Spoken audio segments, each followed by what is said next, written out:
Welcome back to another exciting episode of Hair What I'm Saying, your go-to podcast for all things beauty, style, and the ever-transforming artistry of hair. I'm your host, Kenitra, and today we have Darius from Premium Fade League sharing his insights and knowledge in the world of barbering. We've got a series of questions lined up to unravel the stories that shape our industry. How has the role of beauty and grooming professionals transformed over time? What are the significant shifts in tools and techniques that have revolutionized the way we create beauty? And perhaps most crucially, why is staying current so vital in our dynamic field? So find a cozy spot, settle in, and let's embark on a journey through the artistry of beauty and grooming. Welcome to the Hair What I'm Saying podcast. I'm your host, Kenitra Stewart. Today we have a very special guest joining us, Darius from Premium Fade League. How are you? I'm doing good. How are you? I'm doing very well. Thank you so much for carving time, not only once, but twice. It's my pleasure. It's such a pleasure to be on here with you. Oh, thank you. Likewise, I really appreciate that. But yeah, we had to, this is our second time recording because the audio sucked on the first one. And I was like, there is absolutely no way we can launch that for y'all. Y'all deserve the best, especially with us featuring the first male on the podcast. Absolutely. Absolutely. Nothing short. Absolutely. Nothing. Darius, tell us who you are and what inspired you to become a barber. I am Darius Nouns, and what inspired me to be a barber was nothing at all. I had no plans or ideas to be a barber. Okay. I just so you gotta fill us in. Yeah, I just so happened to stumble into it, and I just kind of found a liking to it after about a year of just kind of doing it out of necessity or out of people asking me to do it, but I never had a desire to do it. The start of me doing it was really just me kind of just lining myself up in college and, you know, shaving my facial hair and stuff like that. So people, you know, other students around the dorm, teammates and stuff, seeing that I was doing it, like, and no one else was. So they just kind of asked me, like, hey, can you just kind of touch me up the way you touch yourself up? And I'm like, you know, bro, I don't really know what I'm doing. Right. But I can help you out the best I can. So this started in college. So I take that there was not a variety of barbers around, especially if you're going to do it yourself, right? For sure. Okay, so these your teammates. So what sport did you play? Play football. You played football. So your teammates saw you lining yourself up. Yes. They like what they seen. Were these people of color or anybody? Yes, people of color. Okay, so it was a lack of color where you were. Where were you? I was in Arkansas. It sure is a lack of color there. I was in Arkansas. Okay. All right. So you kind of just stumbled into it. And it just kind of went from there. All right. Cool. So how did you decide on the name Premium Fade League? My big bro who would teach me and just kind of show me the ropes of cutting hair. I would FaceTime him and he would just kind of show me virtually what to do. To yourself? No. At first?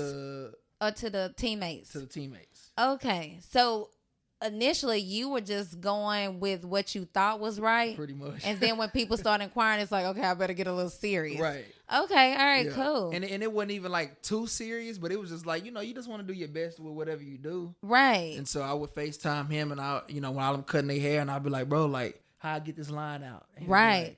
Like, okay, well, you need to open up the lever a little bit. Okay. You know, open it up all the way. He's like, all right, you know, you see that guard right there? Put that guard on and just kind of flick it. Just, you know, he would just kind of be giving me the little play-by-play. So you was getting virtual lessons before the pandemic. Before the pandemic. Absolutely. This is before virtual was popular. Okay. But I was getting virtual lessons, you know, in that way. And he was just kind of giving me the game. And once I kind of got the gist of what he was saying, like, I'd be like, hey, bro, appreciate you. And I get off the phone with him and I just kind of finish up and then I send him a picture of it. And he'll be like, okay, that's cool. But he'll draw on the picture and be like, but next time, this is what you need to do. You know, and he would just really give me the game freely. Okay. And so I'm forever indebted to him for not withholding, you know, the game and the late nights that I would call because we'll be up late and things like that. He would just give me the game freely. And I always appreciate him for that. Absolutely. Is he on social media at all, being a barber? No. He hates barbering. He hates barbering. Just so happen to be good at it. Just so happen to be great at it. Great at it. I know that's right. You better correct me. Shoot. He's great at it, but he hates it.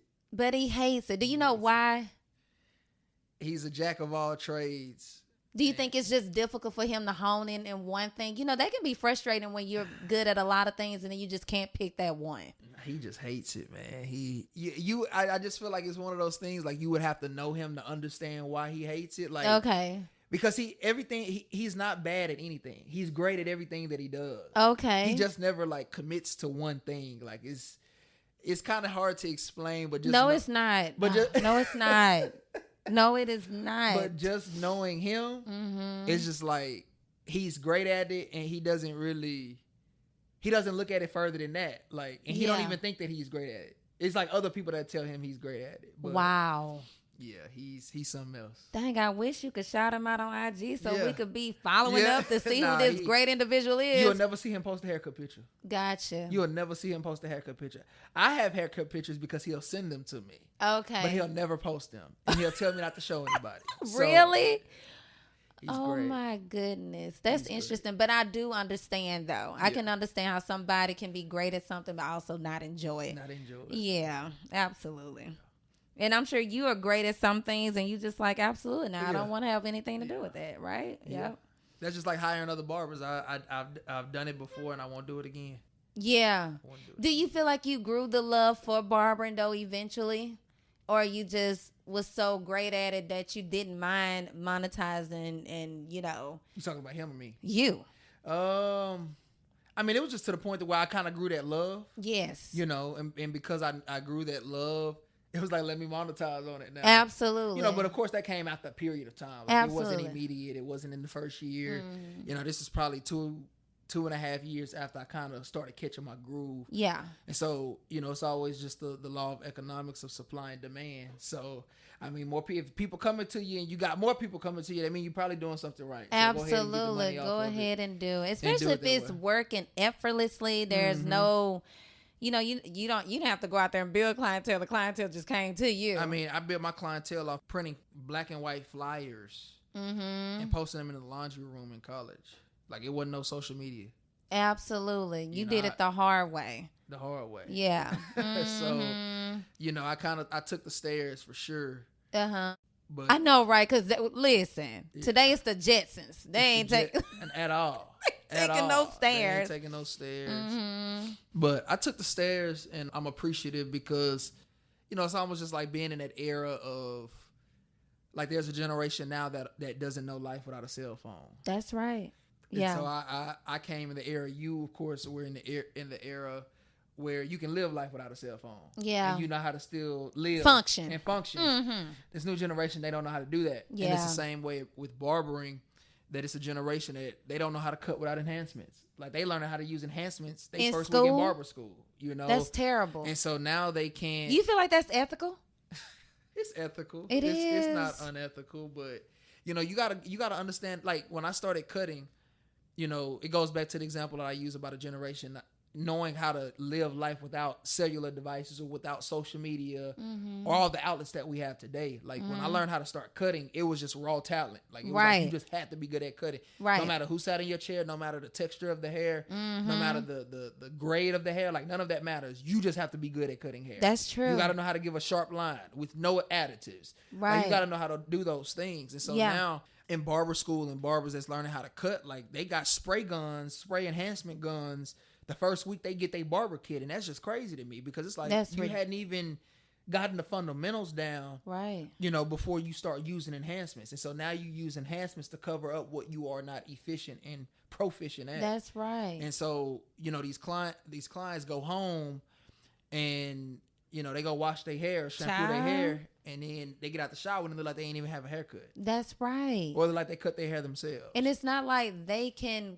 recreate the enhancement. So it's gone. Do you let me ask you this. Do you feel as though it should be introduced later, maybe? Oh, absolutely. But not in the first week, right? That's crazy. Like, honestly, I feel like it needs to be a level of skill before you even start using enhancements. Like, that's right. You got to learn the fundamentals of anything. Anything, the foundation. The foundation of anything. That's right. Before you start doing the extra stuff. Right. So if you don't understand the foundations, you don't understand the fundamentals of cutting hair, enhancements you shouldn't even touch an enhancement gun. You shouldn't touch a fiber kit. Like, you shouldn't do any of that. Right. Because you got to get the foundation down. That's right, because the foundation is trash when they go home and wash it off. OMG. I didn't know that. Thank you for sharing that. Absolutely. I had no idea now in barber school that they were. And it may not necessarily be by the instructor, but it's a trend. And you already know people just follow trends. They do what they see other people doing. Just like when I was in barber school. Let me give you a prime example. The barber school that I went to, I was the very first person ever in that barber school's history to bring a ring light to school. I was the very first person to bring a ring light. But me bringing a ring light wasn't for anything other than I had already trained my eye to cut without a ring light. Right. And you had to. Think about it. I was cutting in dark environments and things like that. And unexpectedly cutting. Unexpectedly cutting. So when I got to barber school, I brought a ring light not to show off, but because I had already trained my eye, it was no reason for me to strain my eye anymore. I could travel with a ring light or whatever. Yes. Next thing you know, monkey see, monkey do. Now everybody bringing a ring light. Right. So now you go to that same barber school, everybody in there has a ring light. Oh, wow. But I started that whole thing, and I regret it to this day. But why do you regret it? They don't need ring lights, man. You got to learn the basics. You got to learn how to cut in environments where it's not feasible to cut, because that's how you get good at cutting hair. Yeah. Like, that's how I got good at cutting hair. I got good at cutting hair because I trained my eye to be able to cut in very low dim in dark environments. So that way when I got in light, it just made everything easier and faster. Yeah. And pop. So if you can master cutting in the dark, imagine what you can do in the light. Yeah. And so now you have a generation of people that are entitled to cut in the light. Yeah. Without being trained in the dark. Yeah. It make a lot of sense. Yeah. It just really separates the amateur from the professional. You know what I'm saying? Because, not saying that they're not professionals, because when you do go through barber school, you get your license, you are a professional, but you still operating at an amateur level at the end of the day. Skill-wise. Exactly. Yeah, there we go. Skill-wise, you are. Because even when you say, you don't know where you may have to cut. I know I've been in the bridal world. I'm sure your wife has expressed how dim the lights are in the hotel rooms, and it's annoying, And so that's even, when you mention that, now I'm thinking there, like, yeah, it is very difficult for me to do hair, especially dark hair in a dark room, in order for me to see what I'm doing. So if you learn, how to do whatever it is that you do and whatever field that you decide to, navigate in the industry, then you are going to be great at what you do, That's true. Yeah, absolutely. I agree. Lord, we're going to have a lot of crutches. A whole lot of them. Yeah. A whole lot of crutches. Yep. So gotta learn the fundamentals before you move on to the advanced stuff. Yeah. And a lot of people trying to move to the advanced and the pro level, and they hadn't even got out of rookie season yet. And everything is a process. Right. And everything is levels. And everybody in this generation, in this new generation, lazy and trying to skip levels. They trying to compare their chapter 1 to somebody's chapter 20. Somebody's chapter 1 to somebody's chapter 10. It's like, bro, it's not the same thing. No. It's not the same thing at all.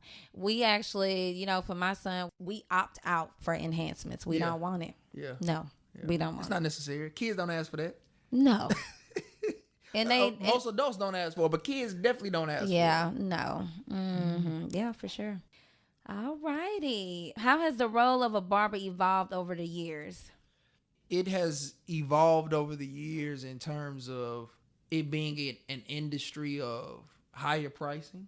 Yes. Right now, this number one. Like, that's probably the biggest evolution of the barber game, is haircuts are more expensive now than they've ever been. And it's fair. It's been long overdue. When you're dealing with a professional, you got to pay what a professional charges. Absolutely. If you want. And I'm not saying that all professionals charge a higher ticket, because that's not factual. That's not the case.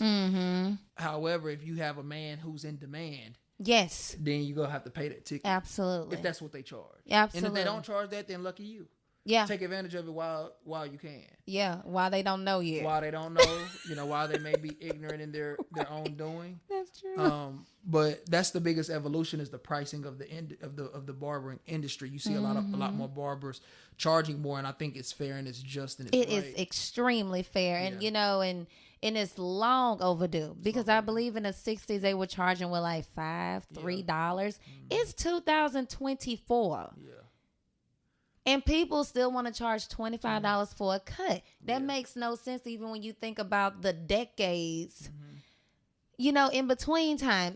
Like, come on. Yeah. You mean to tell me we done went up, what, $20 since the 60s? 60 years? Get out of here. And y'all want to complain about pricing and barbering? Child. And a lot of clients, that now they want more while paying less. And it's like, bro, like this is not a flea market. Yes, absolutely. A lot of people treat the barbering industry like it's literally a flea market industry. Yeah. And that's our fault. It is. I always say it's the four founders, they set the wrong foundation for us. Yeah. And it's also about climate. It's all about economics. So of course back then things were not as expensive as they are now. That's right. The price of bread was slightly decreased. Right. And so, one thing that I heard a barber say, and I thought it was a pretty valid point, was the price of your haircut should cover, in today's climate, the minimum price of your haircut should at least cover just one tank of gas. From E to E all the way to full. So in most cases in today, what barbers drive, the cars that they drive, now to get a full tank of gas from E is going to be about $35 to $40. That's right. So at minimum, that should be the base price. That's right. For a haircut. However much a tank of gas costs. Yeah. So when you look at a tank of gas back in the day, now when you start thinking about it economically, it was a lot less expensive. What? 99 cents. 99 cents, less than 99 cents. Yeah. So you could tell the difference. Yeah. And so the barbering game and industry has to catch up to the market now. Yeah. So that you can at least just have an affordable living. And that's why clients are having a hard time adjusting, because we are catching up. So it seems like a big. It's like, bro, you've paid the same thing for the last how many years? You've gotten raises and increases. Oh, there you go. That's exactly what I was about to say. Come on. Especially those that are in corporate America. Come on. They've gotten, and they'll leave a job if they don't get a. Come on. So, but now you want the barber to. And let me leave from behind this chair. Right. Because y'all don't want to pay? Come on now. Like, even $35 ain't even asking for a lot when you think about comparing the price from the 60s to today. That's not a lot of money. Y'all have gotten thousands of dollars of raises since the 60s.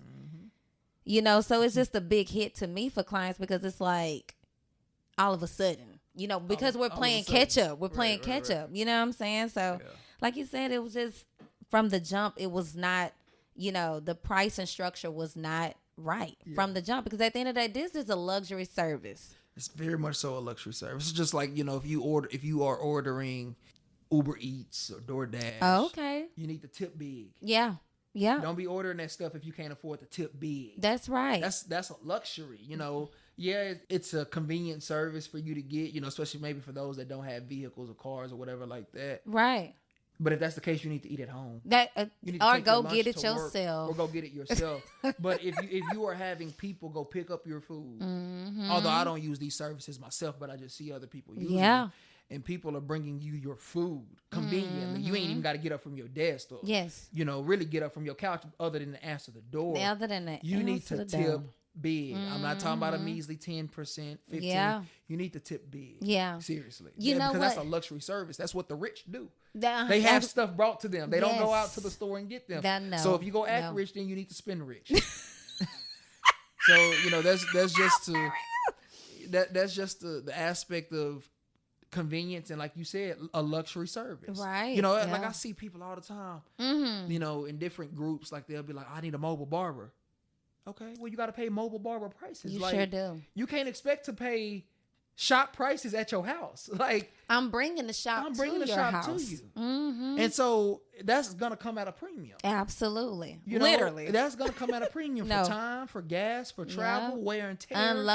Packing, unloading, reloading. Absolutely. I mean, I just listed and setting back up. Right. I just listed 10 things that have to be done. Yeah. And yet you want me to charge the same exact price that I would charge it as if you came to me.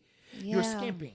And you're taking advantage and you're manipulating people. And you know why, though? It's also because they're so used to us taking this low dangling fruit that they don't expect us to aim higher. Right. In terms of tools and techniques, what are the most significant changes you've witnessed in the barbering industry throughout your career?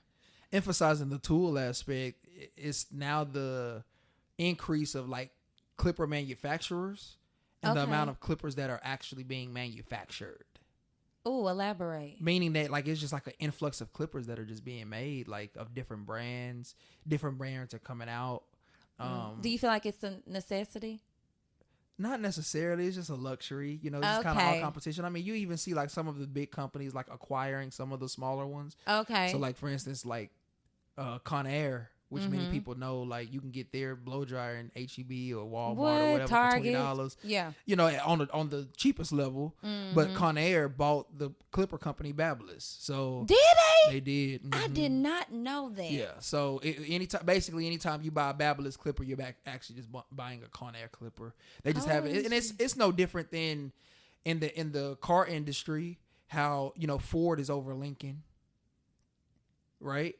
Lincoln is a Ford company. Yes. I thought you meant like, let me tell you, I'm thinking LINKING, not LINCOLN. Yes. So, just like Ford is over the Lincoln aspect of the business. Absolutely. Like Hyundai. Correct. And Genesis. Yes. Right. Gotcha. So that's kind of how the barbering or the clipper industry is now. That makes sense. Mm-hmm. Okay. So you kind of see a lot of these bigger companies either branching off and starting smaller companies, or they are acquiring maybe these independent smaller companies that are seemingly doing well and taking them and scaling them and adding their clippers to the inventory. That's amazing. That's the biggest thing about the barbering industry today. Like, it's really not a clipper that you can't get. Like, a lot of clippers are cordless now, which I absolutely hate. Oh, why? I want to know. I mean, it's just because it's just not the same quality. They don't last as long. I mean, you can get a corded clipper, and although the cords are pretty annoying. Yeah. Corded clippers are durable. They're more reliable. They're stronger. Yeah. Anything because it's direct electricity, it's direct electricity. Mm-hmm. So when you have cordless clippers, it's not as strong. Yeah. So you could tell the difference. Like, Oster came out with the cordless Oster Fast Feed. Okay. That clipper was now the original corded Fast Feed is not a heavy clipper. Okay. But the cordless Oster Fast Feed was actually a lot lighter than the corded one. Okay. However, it was trash. It didn't even last a full year. It was raggedy. Like, it just was not a good experience having it. But that corded one is the champ. Gotcha. It's the gold standard. It's amazing. I didn't have that clipper since I started cutting hair, and that was over 10 years ago, and it still runs like a champ. Wow. So that's the biggest evolution and changes that you see with tools. Mm-hmm. And as far as technique, not much technique has changed. Yeah. Other than barbers now cut slower today than barbers of past time. Barbers of past time cut a lot faster. Why? It's just that was just kind of the culture. Like, it was a volume-based business. So barber, like, you had to know how to cut fast. You had to know how to get clients in and out. Now you have barbers that cut slower. They offer more services, whether it's a shampoo, whether it's them doing a black mask before the client gets out the chair, whether it's them offering a complimentary shoulder massage. Like, the add-ons now are a little bit more extensive as far as time goes. So where barber, you could used to get your hair cut in 10 to 15 minutes and be in and out. Now service is going to range anywhere from 30 minutes to an hour. Yeah, sometimes a little longer than that, depending on what you're getting and who's actually cutting your hair. That's right. So as far as technique and tools go, that's kind of the biggest change in evolution that you see in that space. Is the influx of clippers. You see a variety of cordless clippers now. Yeah, than we've ever seen before, and you just kind of see that change of. Service is taking a little bit longer than they did in past times. What do you think about, like, in your environment? This is obviously a one-on-one environment. Mm-hmm. Do you feel like, is that like a huge evolvement to you? Or yeah, absolutely. You think but I've always cut by myself, though. So I've never cut in a shop. I've never cut with anybody else before, so all I know is me. Gotcha. Other than like when I had my storefront location and I've hired other barbers and things of that nature, I've experienced that like on a smaller scale. Yeah. But just, relative to like jumping out of barber school and going to work in the shop, like that wasn't my route. I didn't do that. Yeah. So that's a foreign concept to me. That's nothing that I probably would ever do. Yeah. Why? I just hadn't done it. I experienced it a little bit in barber school. People get jealous of you. When you they envy, when you're good at what you do, so you kind of feel the slight, you kind of feel the hate. You can read the room, you feel the energy, even if you have confidence too. If you have confidence, or if you booked all day and then the barber next to you I only seen 3 people today, like let's go breed comparison, and it's just like it's a whole thing of just like, bro, like that's drama. Like it's supposed to be community. It's supposed to be community. I'm saying? And I'm not saying that all shops are like that, so I don't ever want to paint the picture. No, this is your experience. This is my personal experience. Right. This is not a macro overview of the barber industry because I don't know. I hadn't explored it multiple times to know. Right. Like someone who's maybe a little bit more experienced than me, who they know nothing but the shop environment versus like a one-on-one experience. So I don't want to cast that stone, and just say that, oh, this is how all shops are. Because then I would be lying. Yeah. And I don't lie. So, but from my personal experience, it's just, it's something that I could do away with. I can relate to that. Okay. I really can. You know, in the ideal world, you do want it to work. You get things done a lot easier, more efficient. You have help. But in reality, if you're dealing with people who are operating from their ego, it is difficult. Definitely operating from their ego. It is. So I definitely prefer the one-on-one environment myself. Yeah. So yeah. Yep. In a perfect world, But for sure. How's the perception of the barbering profession changed over time, and how do clients' expectations differ now? Yeah, it goes back to the pricing point that we talked about earlier. Now that barbers are charging more, clients are expecting more. Yes. And that can be good and bad. Because now, because you're charging, a higher price point for a haircut, instead of the clients looking at the haircut like they used to and just be like, oh yeah, this is a good haircut. Like, now they're trying to find a flaw in the haircut. I know, right? That's kind of the unfortunate and annoying part is just so annoying because it's like, bro, like stop fishing for something to be wrong. Yeah, because you're gonna find something wrong. You're gonna find something, and it's nothing wrong. And it's nothing that's wrong, but you're gonna find something wrong. You're gonna find something to pick at. Yep. You're gonna try to find the imperfection. You're gonna, as a matter of fact, you're gonna create an imperfection. That's what. You will when you go looking for it. You feel me? You go looking for it versus just looking in the mirror. Bam, bam. Oh yeah, this good. Like nothing looks out of place. It's all good. Yeah. But if you sit there and you just look in the mirror for 2-3 minutes. Yeah. I promise you're gonna find something. Oh, this side look a little. No, it's just fine. It's straight. It's straight. It's fine. It's just fine. Yeah, and that's funny you say that because we experience it too. Yeah. All the time. You be like, makes the job exhausting for sure. Yeah, I had a first time client come in the other day, and my first time client price is the most expensive price on my booking site. Understandably, though, it should be. Just to kind of get in with me, and so he was a great guy, cool dude. No knock on him, but he looked in the mirror and he was holding it and he was just like, man, I'm trying to find something wrong, and I can't. And he was kind of saying it. I feel like in a joking way. It was a compliment. It was a compliment, absolutely, and it was comical. So I didn't take it personal, like, oh, bro, like it ain't nothing that's wrong. But in the kind of the back of my mind, I'm like, bro, it's ain't nothing wrong. It's nice. It's nice. It's crispy. It's crisp. Like it's literally what you paid for. My cousin come to you, so I know. Yeah, for sure. Okay. Oh, Tony come to you, so I know for sure you litty. Yeah. You like that because he's very particular. Yeah. So I know, dude, man. Shout out to Tony. Yeah, he is. I always, that's my heart. Yeah. I love him to death. Yeah. Are there specific grooming trends or styles that were popular back in the day but have significantly evolved or faded away in the modern era? Yeah, like classic afros. Classic afros for sure. The old Colin Kaepernick holding on to it, all right? Right. But the classic afros where it's like, they call it like the deacon haircut, like it's pristine. It's cut just right. Yes. Like it ain't a hair out of place. So, that's gone out of style. Modern day trend is like take that same look and sponge it, make it look messy. Absolutely. So that's been like the evolution of styles and haircut trends. Mohawks was a thing for a while. Yeah. Burst fades. Yes. But that's, you hardly ever see guys with mohawks and burst fades now. Now you see a lot of drop fades. Yep. Ball fades kind of came and went, and then they came back. So, some guys are getting ball fades now. Okay. But other than that, like, you just kind of see 2 or 3 different haircut styles kind of go, and maybe they don't return. Right. And sometimes they'll return and they'll come with a full event. It's just like fashion. Yeah. Certain styles will go away for a little bit, but then they'll come back. And then certain styles you just, you don't see guys wearing bell bottoms anymore. Like that's or you don't see guys wearing high heels. Man, that was a 70s thing. That was a 70s thing. And it died in retro era. Retro era. It died and it stayed. Like it didn't come back. It didn't resurrect. So, very similar to fashion is the same with hair. Like some styles just don't come back. Yeah. You don't see guys perming their hair anymore. That was a trend for a while. Guys were perming their hair or getting straightening kits and dukes. I think they were called dukes. Yeah. And S curls. Yeah, S curls. Yes. Like you don't see the wet curly look anymore. No. People rocking their texture. They're rocking their natural texture now. You don't have to worry about hugging nobody and getting a little grease on the side of your face, like breaking our neck.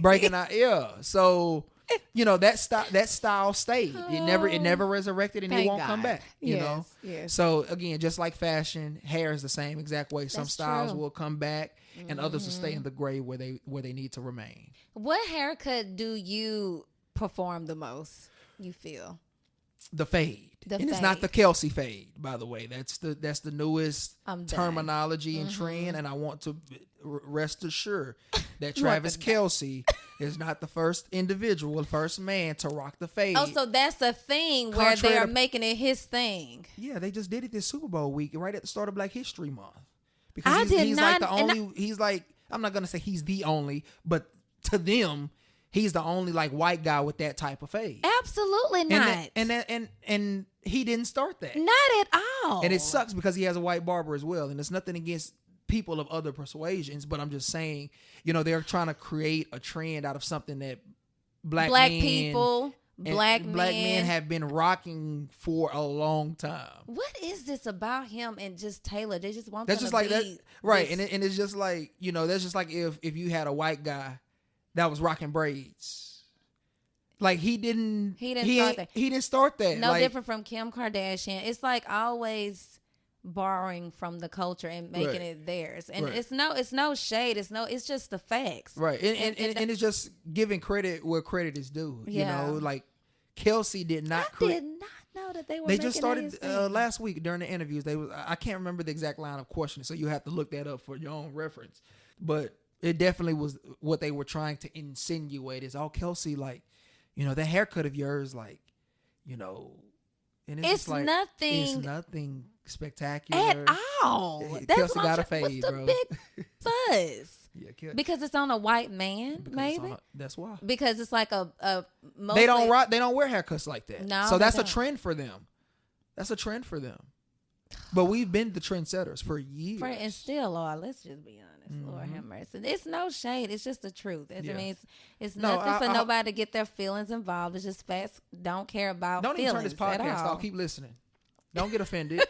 It's nothing to get offended by. No. But it's also just knowing the truth about the differences in culture. That's right. Always how black culture is always looked down upon, or it's looked at as like some type of ghetto, fabulous trend, or that's not professional, or that's not classy, or we're not going to acknowledge it. But then when someone else does it, all of a sudden, it's just like for instance, like you look at Taylor Swift and how she's made massive headlines for the Kansas City Chiefs. Yes. But Sierra don't get that same love, and her husband is a quarterback in the NFL, and they're actually married with children and a family. Like this is not like boyfriend girlfriend sensational love. Thank you. This is like husband and wife. Sierra's a superstar. Yeah. Now I'm not necessarily saying that she may have the same exact accolades as Taylor Swift. Yeah. But Sierra is an icon in her own right. The same way that Beyonce would be an icon, and Kelly Rowland would be an icon. Right. Like Sierra is a is her own icon. She's probably the best female dancer and singer. She definitely is the best in the R&B industry. Female dancer for sure. Yeah. You know, so she's on that same metric with Michael Jackson and Chris Brown and all of these other great performers. Like Ciara is that girl. She's that woman.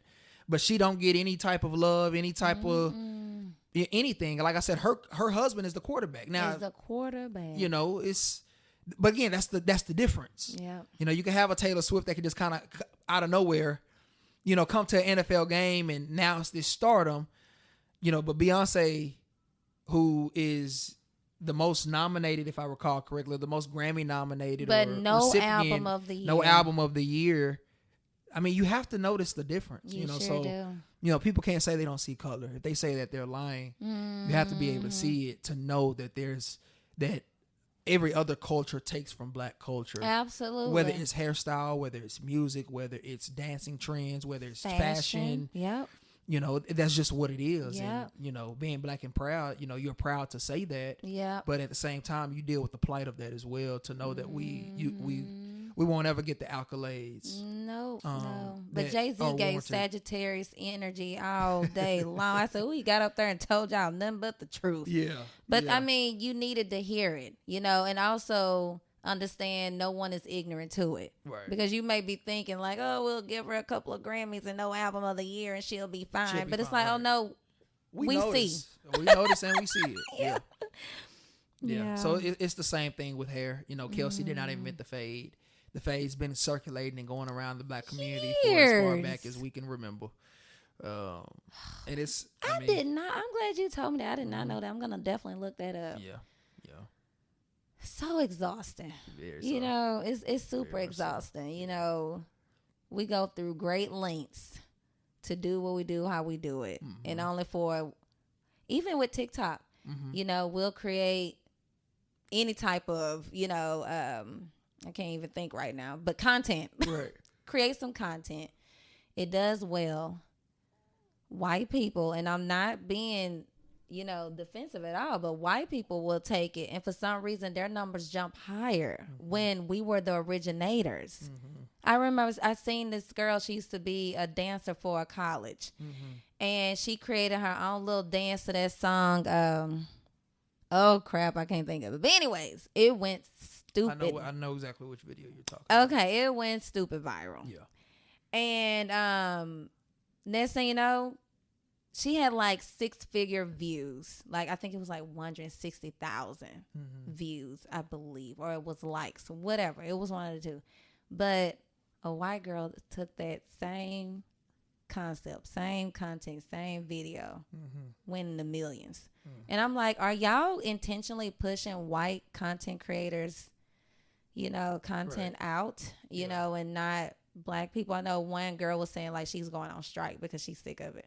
I was like, we kind of all need to go on strike. Yeah. And let's see how well you do with creating content. Right. You might still get the numbers, but let's see how original you really are. Yeah. Yeah. But I mean, that happens all across cultures. Like, you know, fashion, hair, styling, music. Everything. No categories off the list. Nope. Not at all. Off the list. You and your wife are both in the beauty and grooming industry. Do you feel as though you share similar customer personality traits when it comes to resolving concerns for customers? No, we are opposite of everything. So, you know, we don't share the same commonality in that regard. Good. What so I mean, it kind of but I mean, it balances everything out. You know, she's a lot more patient. I'm a little bit more. What's the word that I'm looking for? I'm more direct, you know, so, you know, just kind of having the even balance definitely helps out a lot. So yeah, we're not one and the same in that in that space. Do you feel like her clientele, since it's predominantly women or only women for sure, since she's a bridal hairstylist, do you feel as though the personality traits of her clients are very different from your clients? Absolutely. Yes. Yeah, I mean, because, you know, she deals with people on their big day. I don't. Yes. So, you know, she deals with people one time. I deal with people on a recurring basis. So the dynamic is very, very different. Yeah. You know, if she has a bad experience with one individual, she never has to really worry about it again. Like, 99.8%, she probably won't have to, deal with that person again. Yeah. Unlike you, it's a revolving. But with me, it's a revolving and a recurring process where someone may kind of constantly come to me and I accept their service or I, accept their business. So it's a lot different. Yeah. It's a lot different. So that's why she can have more patience. Cause she as long as ain't nobody cussing her out or doing nothing crazy like that, you just kind of let stuff roll off your back like water off a duck's back. Like you just kind of let it flow and go. And she's a phenomenal bridal hairstylist. Like her work is amazing. Thank so you she ain't gonna be dealing with a lot. No way. Yeah. And you can also see she love what she do. It's all in the craft. In her finishes. She's amazing. Thank you so much. You're welcome. How do you feel about parents cutting their child's hair off as punishment? And would you ever consider this? No, I probably would not consider doing it. But again, I need context as to why you're doing it or why you're asking me to do it. If everyone has a different way of disciplining their children, but hair is a prideful thing, and I never want to create a traumatic experience for children in the barbershop. Love that. But at the same time, again, it's all about context. I am a disciplinarian, so I'm a big person about teaching a lesson. Absolutely. So, if maybe this is a way to kind of steer your child in a different direction, to kind of really capture their attention, because I do believe in the shock value of certain things. Yes, indeed. Then, that may be something that we can discuss or do. But again, I have to know the context. Like, don't just come to me asking to do that because my answer is immediately going to be no. Because again, I don't want to create a traumatic experience for a child in a barbershop, or for them to have a bad relationship with getting a haircut because of the decision of their parents. Yeah. So it's a double-sided answer, and I don't have like one specific way to answer it. I think I really love your answer though, because it's saying, initially, no, but I definitely need to know to understand the circumstances. Yeah. Like one kid, his dad brought him to the barbershop because he was making fun of a kid with cancer. Yeah. Yeah. So in those situations, it's like, Yeah, and I mean, sometimes like you don't experience stuff unless you experience it. That's right. In that situation, I would definitely do it. It's like he was making fun of a kid with cancer, and he knew that he was making fun of a kid. It's different if he didn't know. But you making making fun of a kid who is sick. He's your peer. You know that he's sick, and you have no empathy for that. Well, let's go ahead and buzz your hair off the same way that they had to, and let's see how you feel about that. Right, we're gonna create empathy today. Look. If you're not gonna give it, let's create it. Yeah, if you're not gonna give it, let's create it. So in that instance, yes, bring him in, sit in his chair, and you better not shed not one tear. You better not share one tear. we sure gonna create it. Yeah, we're gonna create it. Oh, love it. That was a great answer. What role does community play in the life of a modern day barber compared to the past? It's just, again, a lot of times clients now, they prefer one-on-one environments versus just kind of, big shop industries or structures, I should say. Back in the day, it used to kind of be a hub to come and talk about sports and maybe to play the game, when gaming systems came out, or, just kind of have that community in that way. But now, like, people are just kind of so hustle and bustle. It's just a lot more transactional than it is relational. That's true. And again, it doesn't have to be bad. Certain aspects of it are just like, I wish it was a little bit more relational. But, a lot of people are just kind of more hustle and bustle. So they just like, hey, bro, I'm just trying to get a cut and get out. I got to go to the gym. I got to go pick up the kids. I got to go home and make dinner. Like, it's just kind of like a lot more grinding type of culture versus, hey, man, we just stopping by the shop to chop it up real quick before we go in. I was passing by. I just want to see what was up. The world has evolved in a way that has changed that culture. That culture has definitely changed. A lot of people are very transactional. Yes, not a lot of people are relational anymore. So that's been the biggest difference is the transaction based business versus the relational driven business, I should say. That's so true. Absolutely. What do you want to see evolve more in the future for barbers? Just constant customer service. Continue to have great customer service. Continue to charge what you need to charge to make a living. I'm not saying that you got to be charged the highest. I'm not saying that you need to charge the lowest, but charge what you know is right for you. And do it with confidence. I mean, there's a market for everyone. So, right. There's a market for the $30 guy. There's a market for the 40 and the 50 and the 60. Like, you can go up in $10 increments, and there's going to be a different market. That's true. For those different price increments. So, that's what I want to continue to see evolve.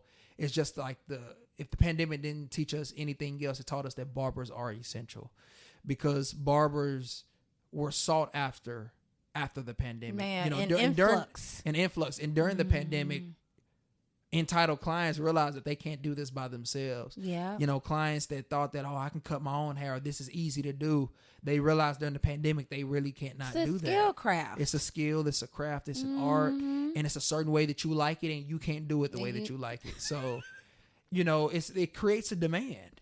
It creates a demand. So that's what I want to see continue to evolve. It's just the pricing aspect of everything. I want barbers to continue to improve their customer service and their relational regard toward clients, and don't feel like you the best in the city, because that creates an ego and a pride. Absolutely. And all about you and not the client. You and not the client. Yeah. So definitely want to see that. Yeah. I want to see that. What I liked in our first podcast, you mentioned higher volume and lower pricing. Correct. Can you speak on that as well? Like, where barbers are choosing I guess they are making that is a choice. You choosing not to evolve because of you wanted to adapt to the old ways. Yeah. I mean, and that's just, that's an issue that a lot of older barbers deal with, that they don't want to lose maybe the guys that they've been cutting for a long time that's been paying this price, so they just kind of comfortable where they are. And I mean, that's just not in barbering, but that's just in life. Right. Like, a lot of times, you need to make changes, but you don't, because you're comfortable with how things have been. Scared, probably. And you're scared, you're fearful, and you're afraid to embrace what's new, and so because of that, there needs to be a thing of like, don't be afraid to evolve. Don't be afraid to increase your prices. Don't be afraid to take that prepayment. Like, all of those things. If you know that you're reliable and you know that you're going to be there in your own time, don't be afraid to take prepayments. Everywhere else takes prepayments besides the barbering industry. Yeah. Amazon is going to take a prepayment before you receive your item. The shoe industry, if you order off Nike.com, you're going to prepay before you will get your shoes. You are. You're going to prepay for your food online ordering before you even know what your food tastes like, or if you know it's hot. Like, so you have all of these things that you're prepaying for. So in the barbering industry, we're like an anomaly. Like, oh, no, barbers shouldn't prepay for haircuts, and it's like you prepay for everything else though. So that's a norm. Make that the norm. That the norm. That's what I want to definitely see evolve is that barbers just no longer are afraid, that they step into boldness, they step into their courageous spirit to get to the level that they need to be in their professional journey, so that they can continue to love the journey, like they can continue to love the profession. Absolutely. Because not getting burnt out. You're not getting burnt out and be like, man, like I can't get out of this rut, or I can't charge my clients more. Like, no, because then that's when people exit the industry that actually deserve to stay. Yeah. So don't be afraid to evolve. Absolutely. Don't be afraid to evolve. As a barber, what sets you apart from other barbers in the industry? I kind of leave that up for my clients to say. I just think it's more so just the experience. I love that. Yeah, I was not expecting it. Yeah, I leave that up for them to say, because I mean, I just do me. I perform with a standard of excellence, with customer service, with the way that the website is set up, with communication, prior to you coming to your appointment, all of those things. Like I try to be the best and excel in all of those categories. Right. And that within itself automatically just kind of sets me apart and creates a wonderful experience. So it's just an experience that clients won't get elsewhere. Just from what I just offer, shampooing the hair before they come, greeting them properly at the door, having this one-on-one experience, allowing them to determine if they want to have a talkative experience or a quiet experience. Right. And these are things that they literally answer to me directly. So I'm literally letting them shape their experience the way that they see it needs to be shaped. Yeah. Versus like having a one size fits all, type of shop. Like, it's not like that. Like, everybody has different needs. Right. So providing different services for different people. Again, allowing clients to, in a sense, tell me how they want their experience to go. It's like a tailored experience. It's the tailored experience. That's what sets me apart from other barbers. It's the tailored experience, and you won't find that or get that anywhere else. I'm willing really to bet difficult. My bottom dollar on that. It's really difficult. I know. Trust me. Yeah. I know. So thank you so much, Darius. We have thoroughly enjoyed you sharing your experience and also your guidance and insights on being a barber in the industry. Please let our listeners know how they can further connect with you. Yes, thank you so much for having me. You can connect with me on Instagram and Facebook at Premium Fade League. Premium Fade League. Thank you so much for joining us on this captivating journey through the world of beauty on Hear What I'm Saying. I hope you've enjoyed the insights and stories shared by our incredible guest, Darius from Premium Fade League. Before we go, a special shout out to our amazing listeners. Your support means the world to us. If you love today's episode, don't forget to hit that subscribe button and leave us a review. Your feedback keeps us inspired to bring you more fantastic content.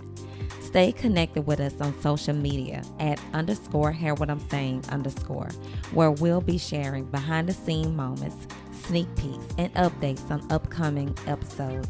If you have an interesting story to share, be sure to fill out our listener letters on our website at www.hearwhatamsaying.com. Until next time, this is Kenitra signing off from Hear What I'm Saying. Be blessed.